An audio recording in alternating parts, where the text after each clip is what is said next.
देखो, स्क्रीनर सबको पता है साइट। हाँ सर। हाँ सर। Yes sir. screener.in, ये साइट सब अपना उस पर अकाउंट क्रिएट कर लेना। फ्री अकाउंट क्रिएट हो जाएगा आप सबका, ठीक है। इसमें आपको करना क्या है, सबसे पहले स्टेप, ये जितने भी मैंने यहाँ पर कंडीशंस लगा रखी हैं ये आप कंडीशंस लगा लेना। कंडीशंस कैसे लगेगी, यहाँ पे लिखा है ना ऐड रेशियो टू टेबल, यहाँ पर लिख कर, ठीक है। जैसे प्रमोटर होल्डिंग है, ऊपर आ जाएगा promoter holding, change in promoter holding, आप समझे ना। इस तरीके से सब यहाँ पर ऐड हो जाएगा। तो इसका तो पहले आप ले लो स्क्रीनशॉट। स्क्रीनशॉट लेकर मेरे को बताओ।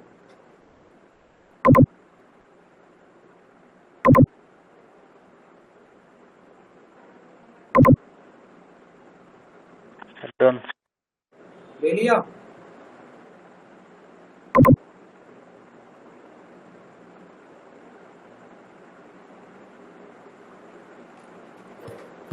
अब देखो मार्केट कैप जो है ना, मार्केट कैप कम से कम 500 करोड़ का होना चाहिए, ठीक है। नोट करते जाना ध्यान ध्यान से। मार्केट कैप 500 करोड़ का होना चाहिए। स्टॉक पीई कितनी होनी चाहिए, 20 से नीचे, ठीक है। इसको तो भैया आप रट्टा लगा लो, बस जितनी कंडीशन बता रहे हो बस रट्टा लगा के रख लो। आरओसीई कितना होना चाहिए, 15 से ऊपर, ठीक है। आरओसीई क्या होना चाहिए, 15 से ऊपर। एक मिनट,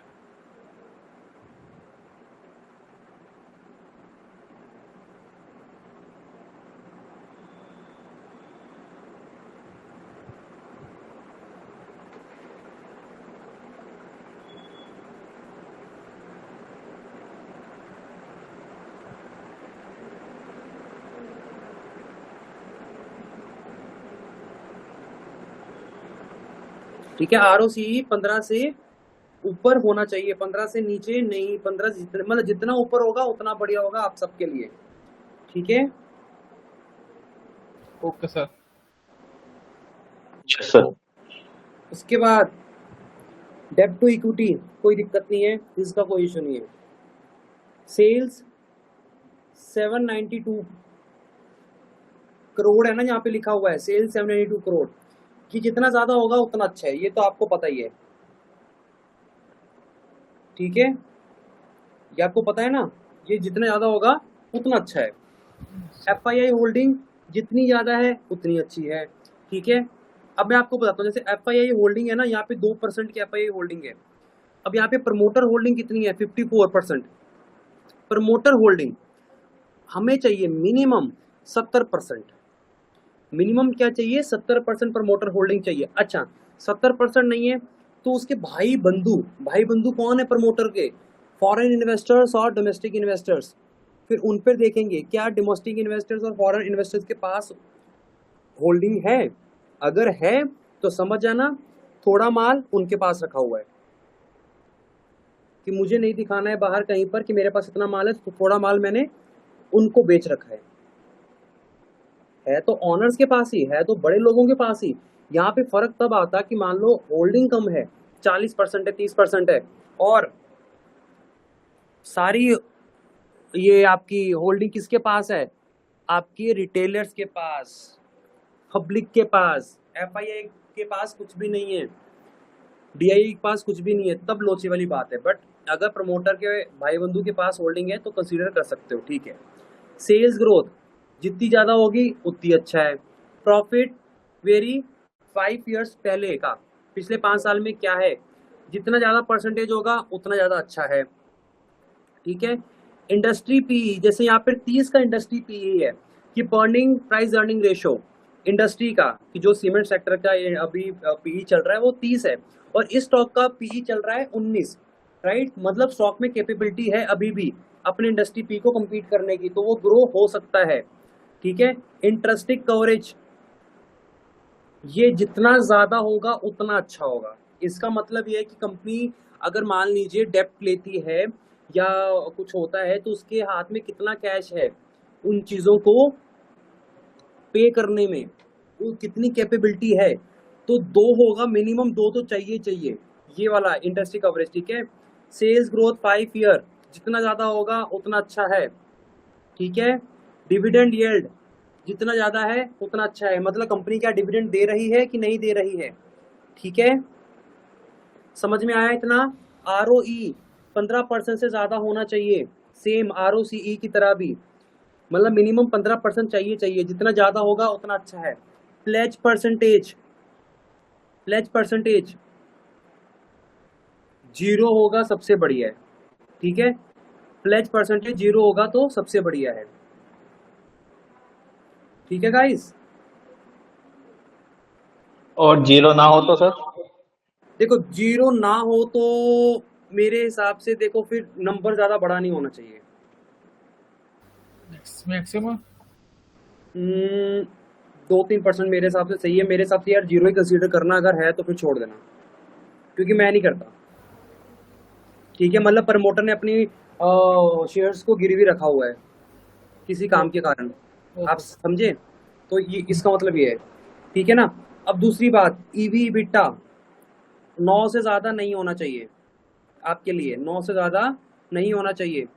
PEG रेशो 1.5 रुपये से ज़्यादा नहीं होनी चाहिए ये, ठीक है। 1.5 पॉइंट से ज़्यादा नहीं होनी चाहिए, समझ में आया। Yes sir. फंडामेंटली समझ में आ गया ना, इसको रट्टा मार लेना बस। अब मैं चार्ट पैटर्न पे आ रहा हूँ कि कौन सा चार्ट पैटर्न फॉलो करना है इस चीज़ में, और स्टॉक सिलेक्शन कैसे होगा, ये सबको समझ में आ गया ना। बॉबी जी, Rakesh ji, Abhishek ji, Manish ji. Sir inter coverage क्या है उसमें? इंडेक्स कवरेज बेसिकली कि कंपनी अगर मान लो कंपनी को अपना डेब्ट पे करना पड़ता है, तो कंपनी कितनी कैपेबल है, अपना उसके हाथ में कितना कैश है, कितनी कैपेबल है अपने कर्जों को चुकाने में। तो पॉइंट जितना ज्यादा होगा उतना अच्छा होगा, ओके ठीक है। ओके। उसमें मिनिमम मैक्सिमम कुछ है सर? मिनिमम मैंने बताया ना 2। 2। हाँ 2, और ज्यादा जितना मर्जी होगा उतना अच्छा है। तो सर ये कब चेक करना है, जैसे अर्निंग पे चेक करना है या कैसे क्या? क्या क्या ये सब मतलब ये जब डिटेल कब चेक करनी मैं है? बता रहा हूँ ना, वही तो बता रहा हूँ। पहले तो स्टॉक सिलेक्शन करिए। अच्छा। अब स्टॉक सिलेक्शन कैसे करना है, स्टॉक सिलेक्शन के लिए एक साइट आएगी आपके लिए, कौन सी, top stock research.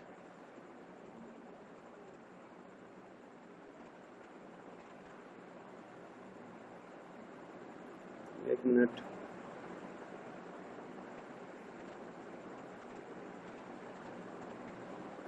Top stock research कहाँ है, कहाँ ओपन किया था मैंने, चलो कर लेते हैं। देखो टॉप स्टॉक रिसर्च ये साइट ओपन कर लेना, ठीक है गाइस। इसमें आपको जब जैसे साइट पे जाओगे ना, तो सबसे पहले आएगा टॉप गेनर की लिस्ट आएगी।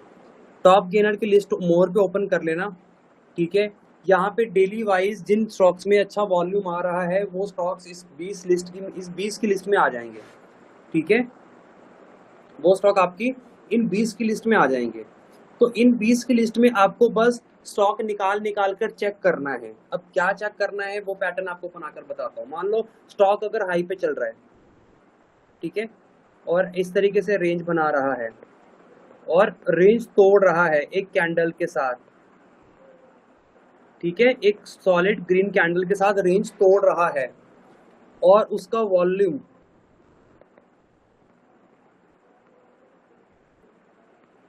भी ज्यादा है उस पूरी रेंज के वॉल्यूम से, ठीक है। RSI 62 से 65 के बीच में है, ट्रेड कर रहा है। चार्ट कौन सा देखोगे, डेली और वीकली, ठीक है। डेली वीकली पर ये होगा एक केस जिसमें वॉल्यूम रेंज से ज्यादा होना चाहिए, कैंडल स्ट्रांग होनी चाहिए। मेक श्योर ये कैंडल आपकी अगर 3% से ज्यादा है ठीक है, अगर 3% से ज्यादा है तो थोड़ा वेट कर लेना, राइट, थोड़ा सा वेट कर लेना, उसके बाद इन्वेस्टमेंट करना। बाद में कब करोगे? जब इसका हाई ब्रेक होगा, इस कैंडल का हाई ब्रेक होगा, क्योंकि तोड़ते ही ले लोगे, हो सकता है वो नीचे आ जाए, तो तब लेना जब वो टूटकर क्लोज हो जाए। समझ में आया? पहला हाँ केस सर। समझ में आ गया ना? RSI सबसे इंपॉर्टेंट है, 60 to 65 होना चाहिए।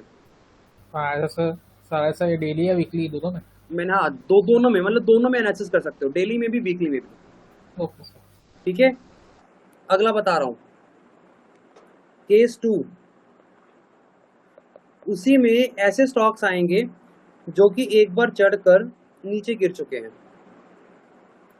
ठीक है, जो स्टॉक ऊपर चढ़कर नीचे गिर चुके हैं, तो उनमें आपको क्या देखना है?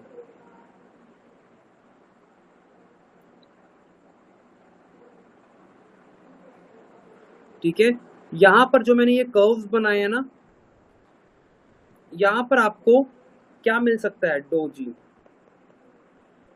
शूटिंग स्टार, मारुबोजू, रेड ही होना चाहिए। ठीक है, यहाँ पर जब अगर आपको मिल जाएगा कि एक बार मार्केट उठा फिर नीचे गिरा, फिर उठा फिर नीचे गिरा, फिर नीचे से उठकर राउंडिंग बॉटम बना रहा है, हाई मार्क कर लो उसका। ठीक है, हाई मार्क कर लो, जो सबसे पहले मार्क होगा ना एक राउंडिंग बॉटम के पास में, राउंडिंग बॉटम बनना चाहिए गाइस, ये इंपॉर्टेंट है केस 2 में, क्योंकि rounding bottom is a thing जब कंपनी को एक अच्छा खासा टाइम मिल रहा है खुद को डेवलप करने में मार्केट में। ठीक है, जैसे वो ऊपर करेगी, हाई क्रॉस होगा, हाई क्रॉस होते ही क्या देखना है? पहली चीज, सेम वॉल्यूम क्या होना चाहिए? सबसे ज्यादा होना चाहिए। ठीक है, सबसे ज्यादा वॉल्यूम होना चाहिए।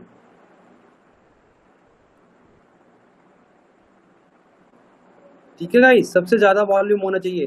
कितना वॉल्यूम होना चाहिए? जितनी बड़ी ये राउंडिंग बॉटम का रेंज होगा ना, इससे ज्यादा होना चाहिए। बीच में एक आधा वॉल्यूम बड़ा हो सकता है, कोई इशू नहीं है, आपको ऐसे दिख जाएंगे, बट ये वॉल्यूम कम से कम 1 महीने तक के वॉल्यूम के ऊपर तो होना ही चाहिए। आया समझ में? Yes sir. उसके बाद आपका सेम RSI 62 65 होना चाहिए। समझ में आया? Yes sir. तो इम्पॉर्टेंट इज ये जो केस 2 है ना, मैं मोस्टली जो अपने स्टॉक्स इन्वेस्टमेंट करता हूँ वो केस 2 पे करता हूँ, क्योंकि ये सबसे ज्यादा इफेक्टिवली काम करता है। मतलब इस पर्टिकुलर पैटर्न पे ना मैंने कम से कम एवरेज 70% का रिटर्न लिया हुआ है, और जो मैंने आपको रेंज ब्रेकआउट वाला बताया है उसमें कम से कम 40 to 50% का रिटर्न तो उसमें भी आता ही आता है। ठीक है, यस सर। आया ना समझ में? आ गया ना? Yes sir. Yes sir. ठीक है, अब मैं बताता हूँ, ये तो हो गया आपका स्विंग के लिए, कि स्विंग में वो सारी कंडीशंस, स्टॉक सिलेक्शन आपका टॉप स्टॉक रिसर्च से आएगा जिसमें वॉल्यूम ज्यादा आ रहा होगा, फिर चार्ट पैटर्न, ये 2 केसेस में ऐसे चार्ट पैटर्न बनने चाहिए। हाँ जी शुभेंदु जी, बताइए क्या पूछना है? ये नहीं सर, कुछ नहीं। हाँ ठीक है, ये तो स्विंग हो गया। अब बात करते हैं कि भैया मेरे को इन्वेस्टमेंट के लिए कैसे मिलेगा। ठीक है, तो गाइस इन्वेस्टमेंट के लिए आपको 2 पॉइंट सबसे ज्यादा याद रखने हैं स्क्रीनर पर ही। जो PEG होगा ना, जो मैंने बताया था PEG, ये 1.5% से ज्यादा नहीं होना चाहिए, और EV EBITDA आपका 9 से ज्यादा नहीं होना चाहिए। ठीक है, अब इसमें अगर मैं बात करूं, देखो इसमें चार्ट पैटर्न तो इन्वेस्टमेंट में कुछ भी नहीं है। चार्ट पैटर्न जो मैंने आपको 2 बताए सबसे बढ़िया है, कि कोई रेंज तोड़कर बाहर निकल रहा है, ठीक है, कोई पैटर्न बनाकर बाहर निकल रहा है। कप एंड हैंडल तो सबको पता ही होगा, पता है ना? कप एंड हैंडल, हाँ sir. Cup and handle Yes, sir. Pattern बनता है तो बहुत अच्छी बात है, क्योंकि कप एंड हैंडल में 2 आपको राउंडिंग बॉटम मिलते हैं। ठीक है, और अगर इन्वर्टेड हेड एंड शोल्डर बनता है वो भी अच्छी बात है। ठीक है ना, इन्वर्टेड हेड एंड शोल्डर ये सब पैटर्न मैंने इसलिए नहीं करवाया क्योंकि भैया ये आपको यूट्यूब में भरा पड़ा है ना, बस मैंने आपको रेफरेंस के लिए बता देता हूँ, ये पैटर्न अच्छे हैं, काम कर सकते हो इन्वेस्टमेंट स्टॉक्स को ढूंढने में। ठीक है, अब बात करते हैं इन्वेस्टमेंट की। देखो आपको इन्वेस्टमेंट की क्या टेक्निक अपनानी है। सबसे पहली बात इन्वेस्टमेंट के लिए गाइस, हर महीने एक तो पैसा निकालना शुरू कर दो अपनी जेब में से। कुछ भी कमा रहे हो XYZ, उसमें से कम 8 अपना 20% तो भैया मेरे हिसाब से तो इन्वेस्टमेंट करना चाहिए आपको। अब मैं बताता हूँ इन्वेस्टमेंट करना है तो कैसे करना है, किस ट्रिक से करना है। मान लो आपके पास 5 स्टॉक्स निकल कर आए हैं मंथ के एंड में, मेरे जो मैंने आपको चीजें बताई हैं उसमें 5 स्टॉक्स निकल कर आए हैं। अबे यार कहाँ गया, ठीक है 5 स्टॉक्स आ गए आपके पास हैं। कितने, 20,000 रुपये आपने निकाले मान लो इन्वेस्टमेंट करने के लिए। 20,000 को ना 5 में डिवाइड करना है। ओके, ऐसा नहीं होना चाहिए कि मान लो एक स्टॉक अच्छा लग रहा है, ज्यादा अच्छा लग रहा है तो इसमें मैं 10,000 इसी में लगा देता हूँ, 2 स्टॉक में 3,000 लगा देता हूँ, ठीक है, फिर 2 स्टॉक में 3,000 नहीं, कितना बच गया, 3,500 लगा देता हूँ। गाइस इस बात को समझ के रखना, मान लो आपने जिसमें 10,000 रुपये लगाया है उसमें आपको 20% का लॉस हो रहा है। अगर गेन होगा तो अच्छी बात है, मैं एक एग्जांपल ले रहा हूँ मार्केट की।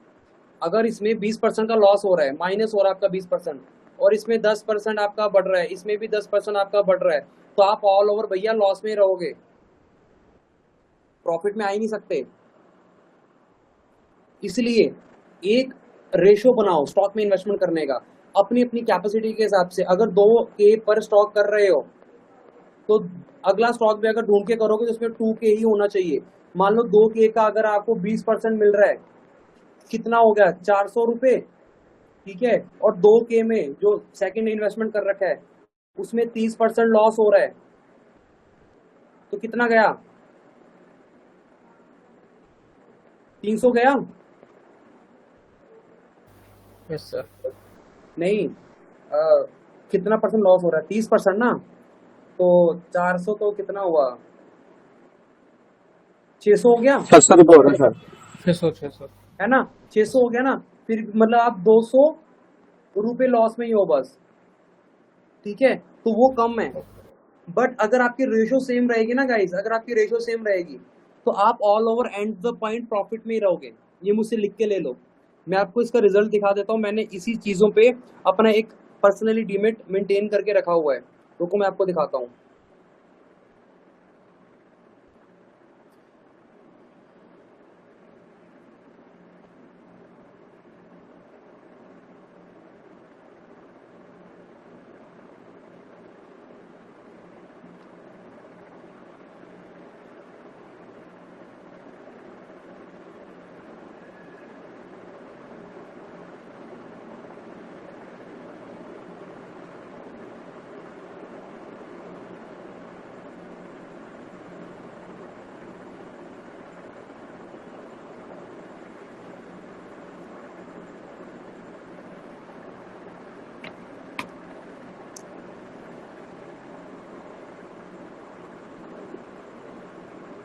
ये देखो गाइस,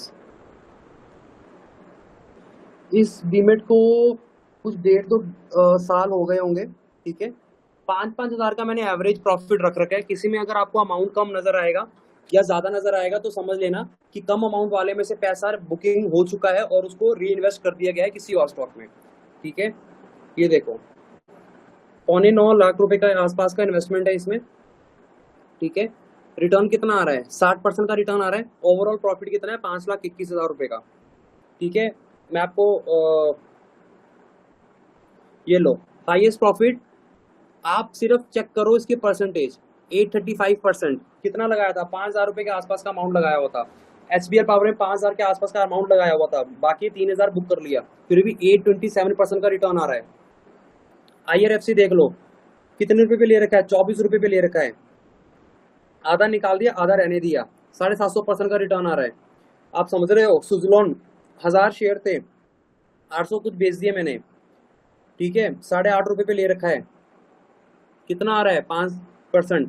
अतुल ऑटो देख लो, एरेडा देख लो, BLS देख लो, एक्साइड इंडस्ट्री देख लो, रिटर्न्स देखो गाइस। आप इंट्राडे में क्या आपको मिल पाएगा, मुझे बस जेन्युइन बताना। इंट्राडे में कि कोई ना कोई गलती के कारण ना आप किसी दिन लॉस कर बैठोगे, पर investing swing trading is the thing भैया, आपको टेंशन ही नहीं होगी कि मेरे को आज ही निकलना है। आप रुके रहोगे, आराम से रुके रहोगे। आप देखो ये देखो,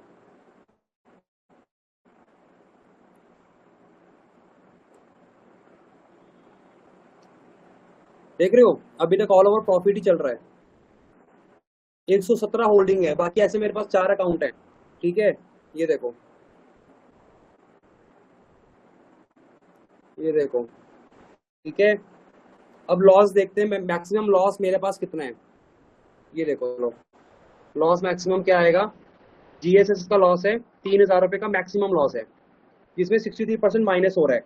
कितना लगाया था, 5,000 लगाया था, बट मेरे जो प्रॉफिट आ रहे हैं वो उसने इसको खा लिया ना, तो मेरा अगर 3,000 मेरा लॉस बुक भी करूंगा तो मेरे को कोई दिक्कत ही नहीं है। आया ना समझ में। ये देखो क्या लॉस है गाइस, कुछ लॉस नहीं है। एक Yes. हाईएस्ट लॉस ये है टाटा टेक का 23% का, 4,500 का, कोई दिक्कत नहीं है, ये अच्छी कंपनी है, छोड़ दूंगा। 20,000 इसमें मेरे लगा रखा है, 1,000, 400, 1,200 का लॉस, 200 का लॉस, 600, 300, 400, 300, 100, 500, 60 रुपए, 4 रुपए, देखो सारे प्रॉफिट है आपके सामने है। ये डीमेट ऐसा है, डे पीएनएल देखो 23,000 रुपए, एवरेज इसमें 7-8 हजार रुपए प्लस होता है अगर मार्केट अच्छा है, माइनस होता है 3-4 हजार रुपए का, या कभी 7-8 हजार रुपए का माइनस होता है अगर मार्केट गंदा है तो आप समझे। तो मैं अगर काम नहीं भी करूंगा ना गाइस, तो मेरा ये अकाउंट मेरे को पैसा बनाकर देगा। समझ में आया ना गाइस। Yes sir. ठीक है, आपको कुछ स्क्रिप्ट्स बता रहा हूं जिसमें आप अपनी एसआईपी तो शुरू कर ही दो। ईटीएफ बॉन्ड्स, ईटीएफ बॉन्ड्स के बारे में पता है किसी को। नहीं सर। नहीं सर। देखो ईटीएफ बॉन्ड्स क्या होगा, Nifty 20, IT 20, silver 20, gold 20, pharma 20, auto 20, bank 20, PSU 20, 20, 20, 20, 20, 20 क्या है, ये ईटीएफ्स हैं, ईटीएफ बॉन्ड्स। ठीक है, निफ्टी 20 मतलब क्या, जो हमारी निफ्टी 50 है ना, उसका निचोड़ है ये। निफ्टी 50 में कोई इन्वेस्टमेंट नहीं कर सकता, तो अगर देखो पहले 50 में तो अच्छी कंपनी ही रहेगी, कोई कंपनी बुरी परफॉर्म करेगी तो उसको वैसे ही हटा दिया जाएगा वहां से। तो आपको पहले 50 में आपका इन्वेस्टेड रहेगा, इसमें अपनी एसआईपी करनी शुरू कर दो गाइस। आईटी बीज में सारे आईटी सेक्टर्स के रहेंगे स्टॉक्स, सिल्वर बीज में सिल्वर का प्राइस रहेगा, गोल्ड में गोल्ड बीज का प्राइस रहेगा, फार्मा में जितने फार्मा सेक्टर्स हैं, ऑटो बीज में जितना ऑटो सेक्टर है, बैंक बीज जितने बैंक सेक्टर है हमारे, पीएसयू हमारे पीएसयू सेक्टर जितना भी है, आप समझे। तो ये बीज ऐसे हैं कि अगर किसी को कुछ भी नहीं करना ना, उसको सेफ रिटर्न रखना है, तो ये आपको ना 12 से 15% का रिटर्न ईयरली दे देंगे, ईयर ऑन ईयर दे देंगे आपको। बैंक के एफडी से तो अच्छा ही देकर जाएंगे ये रिटर्न्स आपको, और मार्केट अच्छा परफॉर्म देगा तो ये तो और अच्छा आपको देकर जाएंगे। Yes sir. आया समझ में। Yes sir. तो इन्वेस्टमेंट कितनी इंपॉर्टेंट है वो आपको समझनी है। इंट्राडे में अगर मान लो वी वैप के आप 2,000 रुपए डेली का कमाना है, शुरू कर दिया आपने एवरेज, जो कि आप कमा लोगे अगर आपकी प्रैक्टिस अच्छी हो गई। ईएमए से भी आप आराम से कमा लोगे, मार्केट अगर ट्रेंडिंग रहा तो। ठीक है, तो जो भी प्रॉफिट हो रहा है ना, मेरे हिसाब से उस प्रॉफिट का 50% इन ईटीएफ्स में लगाना शुरू कर दो गाइस। बिलीव मी, 1 साल बाद आप खुद को चेंज पाओगे, सीरियसली बता रहा हूँ, इतना चेंज पाओगे, अपने फाइनेंशियल आपकी इतनी सही हो चुकी होगी।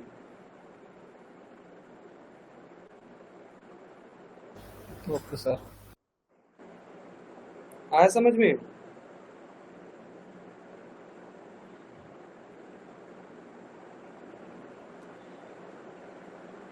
आया ना। Yes sir. Yes sir. चलो ठीक है, तो कौन करने वाला है इन्वेस्टिंग अब से। मेरा तो ईटीएफ में चालू है सर। ईटीएफ में चालू है, बहुत बढ़िया चलो। अभिषेक जी। बाकी जो मैंने अभी आपको कंडीशंस दिखाई है इसमें भी आप चालू कर दीजिए। Okay sir. सर मैं इन्वेस्ट कर रहा हूँ ऑलरेडी। आप कर रहे हो ना इन्वेस्टमेंट। जी सर। बहुत बढ़िया। और सर वो एसआईपी में अमाउंट पड़ा है तो उसमें उठा के अभी ये अपना ईटीएफ में डाल सकते हैं डायरेक्टली। क्या क्या एसआईपी में क्या? एसआईपी ऑलरेडी मेरा चल रहा है तो उसमें से हम्म।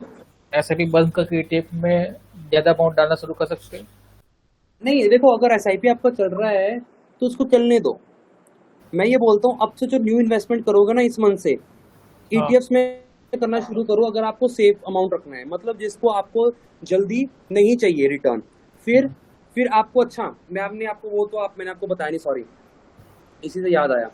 जो मान लो आपका स्विंग ट्रेडिंग है, आपके स्विंग ट्रेडिंग का जो भी मैंने आपको सेटअप बताया हुआ है ना, उसमें आपको मिनिमम अगर 50% आ जाता है ना गाइस, हम्म, एक एवरेज बता रहा हूँ, मतलब मैं तो कम से कम 70-80 पे जाके थोड़ा सा प्रॉफिट बुकिंग करता हूँ, आपके लिए बता रहा हूँ। अगर आपको 30% से 50% आ जाता है ना, तो मेरे हिसाब से आपको 50% क्वांटिटी बुक करके री इन्वेस्ट करना है। किसमें करोगे री इन्वेस्ट? जो ईटीएफ। स्टॉक्स, नहीं ईटीएफ में करना है आप कर सकते हो, जो स्टॉक्स आप निकालोगे ना, और उसी मेथड पर ओके उस पे कर देना, और बाकी का 50% ना इन्वेस्टमेंट के लिए छोड़ देना ओके उसी पर्टिकुलर स्टॉक में, जिससे आप अपने पैसों को एलोकेट करते रहोगे। ठीक है, एलोकेशन बहुत जरूरी है मार्केट में। सर इसके अंदर प्रॉफिट रन करें और मूल अमाउंट निकाल ले तो कर सकते हो, वो कोई दिक्कत नहीं है मनीष जी। आप देखो, वो भी तो एक आप अच्छा ऑप्शन हो सकता है बिल्कुल अपनी पूंजी को बिल्कुल रोटेट करने के लिए बिल्कुल, मैं मतलब उसमें भी कोई इशू नहीं है। आपने अगर अपना किसी को भी। बेसिक अमाउंट निकाल लिया और प्रॉफिट लगे रहने दिया तो कोई दिक्कत नहीं है। प्रॉफिट अमाउंट निकालो, बेसिक को लगे रहने दो, क्योंकि कंपनी अगर अच्छी है, फंडामेंटल जो मैंने आपको बताया ना, अगर वो रहेंगे ना भैया, 2 साल कहीं भी नहीं जाने वाला आपका स्टॉक।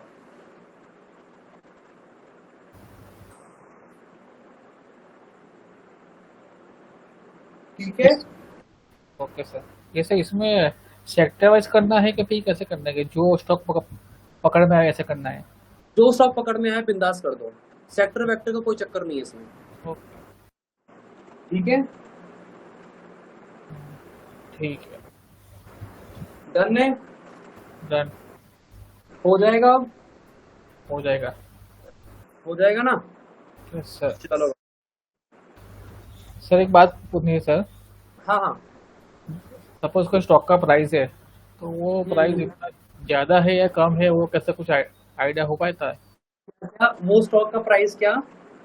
जो ओवरबोट प्राइस है, ओवरलोड प्राइस, ओवर हाँ ओवर प्राइस हो चुका है, ओवर हाँ डाउन हो चुका है, वो सब। हाँ।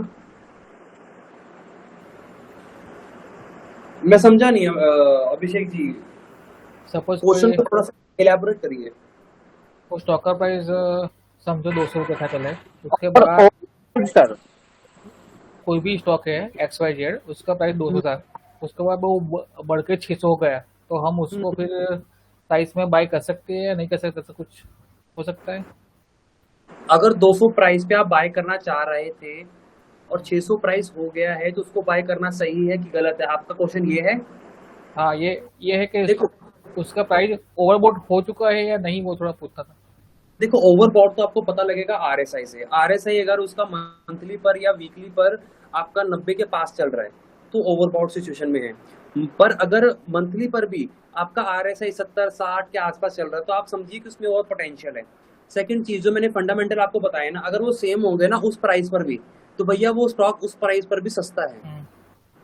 ग्रेट इंडियन शिपिंग करके एक स्टॉक निकाला था मैंने, आप लोगों को भी इंस्टाग्राम और टेलीग्राम पे अपडेट किया था in the month of I think April या मार्च के आसपास, और वो 900 रुपए का शेयर था। मैंने कहा था कि चीपेस्ट शेयर है, चीपेस्ट मतलब चीपेस्ट। लोगों ने मुझसे सवाल किया था, मैंने तू पागल देखा है था। क्या? लोगों ने मुझे एक्चुअल में सवाल किया था मैसेज करके, या मेरे रिलेटिव्स ने, कि भैया तू पागल है क्या, 900 रुपए का तेरे लिए सस्ता शेयर है। मैंने कहा चीपेस्ट शेयर है, आप देख के आप लिख के ले लो। बोले कैसे? मैंने कहा फंडामेंटल इसके अभी कुछ भी नहीं है, इसमें इतना पोटेंशियल है, बहुत आगे जा सकता है। मैंने खुद बाय कर रखा था वो शेयर, अभी भी मेरे होल्डिंग में है। 5 शेयर आई थिंक अभी भी होल्ड ही है, और वो कुछ कितने होगा अभी, 1300-1400 के आसपास चल रहा है। तो भैया हाँ देखो, 929 पर लिया था और 44% का रिटर्न आ रहा है गाइस। और सब मैं आपको वही पूछ रहा था कि आपने ये 900 वाला शेयर की वो सस्ता बोला, वो मेरे को पहचान पूछना था वो तो वो बात। फंडामेंटल मैंने आपको बताया ना मनीष जी, जो ओके। फंडामेंटल मैंने आपको बता दिए ना, वही है, आप समझे, वही है। ये स्टॉक अभी भी इतना सस्ता है ना, मैं नहीं बता सकता आपको। एक्चुअल वैल्यू में बताऊं मैं क्या एक्सपेक्ट कर रहा हूँ, 7-8 हजार रुपए की इसकी। ओहो हो। कौन सा कोई स्टॉक? मानेगा नहीं, कोई नहीं मानेगा। और एक बात बताऊं, इस स्टॉक का स्क्रीनर ओपन करके देख लेना, प्रमोटर होल्डिंग मात्र 30% है, पर इसके भाई बंधु के पास 16% डोमेस्टिक के पास रखा हुआ है, फॉरेन इन्वेस्टर के पास 27% रखा हुआ है। इनको ऐड कर लो, 60 के ऊपर आ जाएगा। मतलब ऑनर के पास कम से कम पूरी होल्डिंग्स तो अभी भी है। ओके। तो इस तरीके से स्टॉक्स निकाले जाते हैं इन्वेस्टर इन सब चीजों के लिए, प्राइस के हिसाब से नहीं होता। मैं आपको और एक स्टॉक देता हूँ, ओरिसा माइन, 7,500 रुपए का स्टॉक है गाइस, लिख के ले लो, डबल हो जाएगा आने वाले टाइम पे। आप लोगों को बता रहा हूँ, 6 बंदों को, मैंने किसी को नहीं बताया अभी तक और स्टॉक। पीयूसी सेक्टर में sir, PSU sector, Manish ji अगर मैं बात करूँ ना, अभी डिफेंस एंड देखो, पीएसयू सेक्टर में ना मूवमेंट आ चुका है। पीएसयू सेक्टर में इलेक्शन के आसपास और उससे पहले मूवमेंट आ चुका है। सो मैं वो पीएसयू सेक्टर में इतना इन्वेस्ट नहीं करूंगा। क्या क्या? लास्ट नवंबर से आ रहा था, सब डबल हो चुके हैं। वही तो भैया, मैं थोड़ा सा फेयर में रहूंगा अभी यहाँ पर इन्वेस्टमेंट करने के। समझ में आया? सर ईवी सेक्टर में हो सकता है। ईवी में बिल्कुल कर सकते हो, सोलर में बिल्कुल कर सकते हो, फार्मा में बिल्कुल कर सकते हो। फार्मा इज अ थिंग जो कभी भी आपकी बंद नहीं होगी, ऑटो कभी भी नहीं होगा, ऑटो फार्मा आईटी कभी भी नहीं होगा। इनके बीच में तो आपको इन्वेस्टमेंट कर देना चाहिए, एसआईपी स्टार्ट ही कर देनी चाहिए इनके बीच में तो।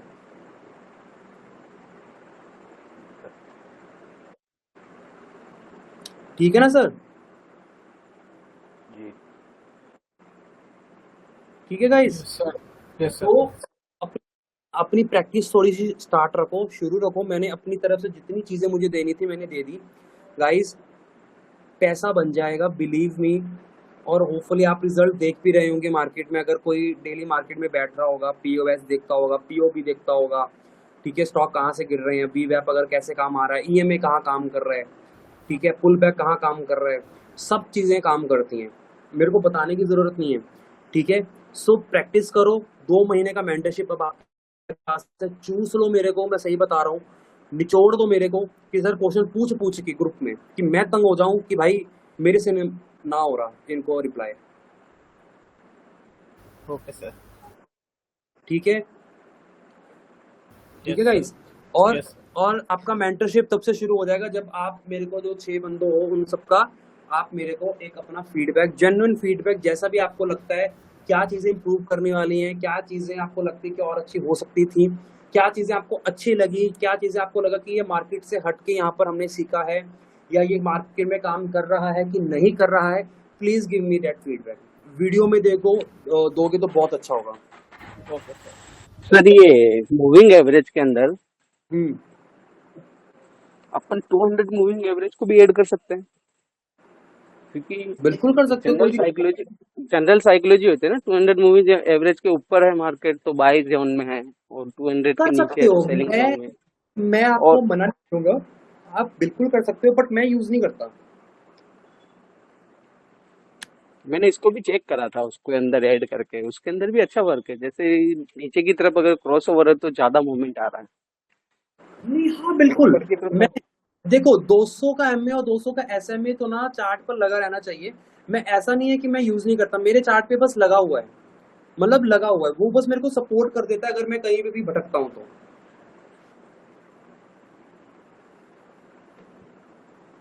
आया ना समझ में? जैसा ठीक है ना?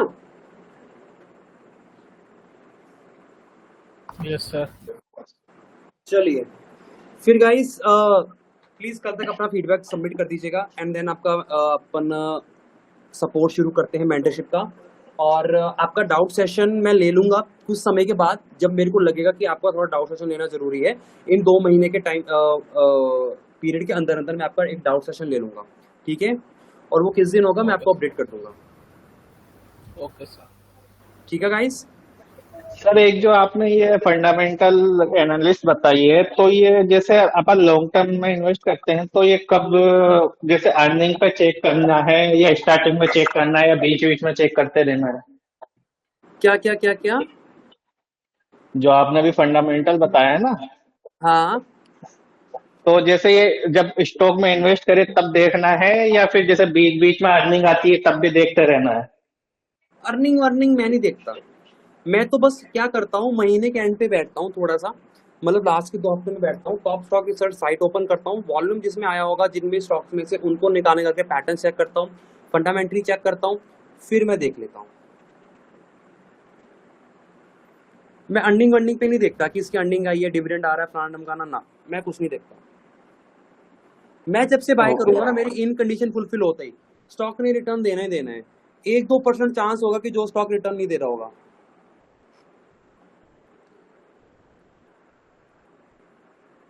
ठीक है गाइस? इस लेवल पे बीज में इन्वेस्ट करना सही रहेगा सर, क्योंकि अभी तो वैसे भी ऑल टाइम हाई पे है सारे इंडेक्स राकेश जी, लगभग।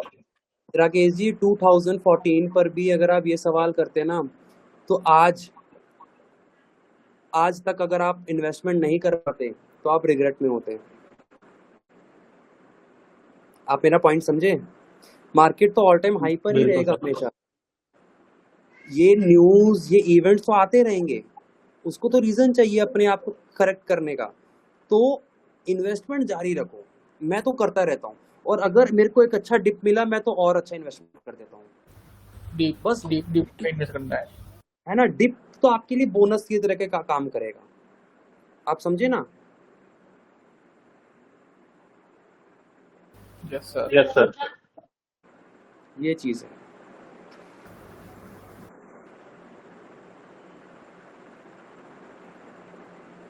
ठीक है गाइस? Yes sir. चलिए, थैंक यू सो मच। मेरे साथ कनेक्ट रहना, मेरे ग्रुप में, सपोर्ट ग्रुप में क्वेश्चंस पूछते रहना। कनेक्शन जहां पर भी टूटेगा ना, आप भटकना शुरू कर दोगे। भगवत गीता का ज्ञान बता रहा हूँ।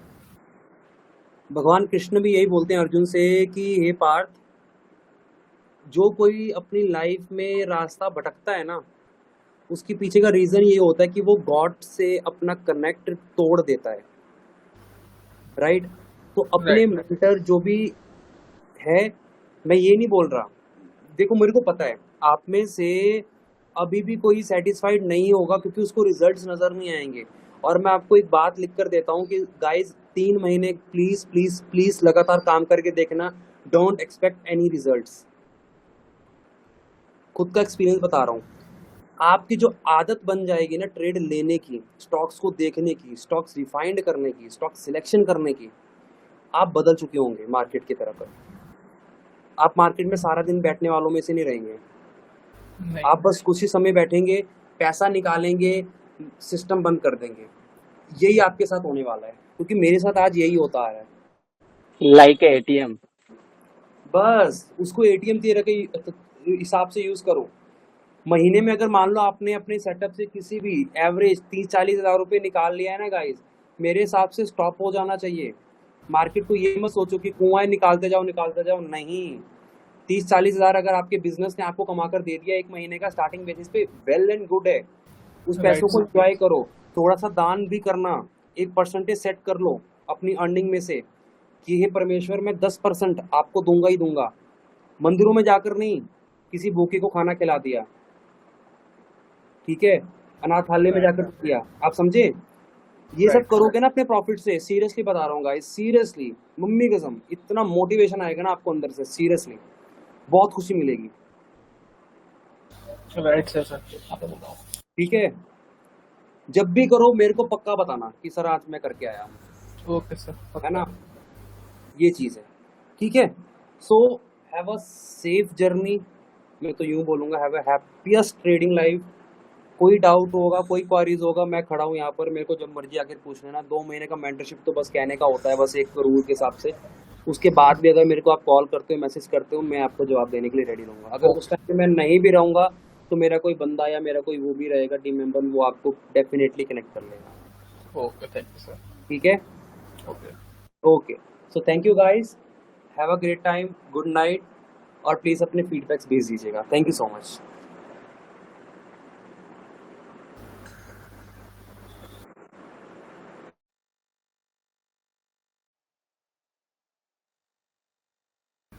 मनीष जी क्लास चालू कीजिए।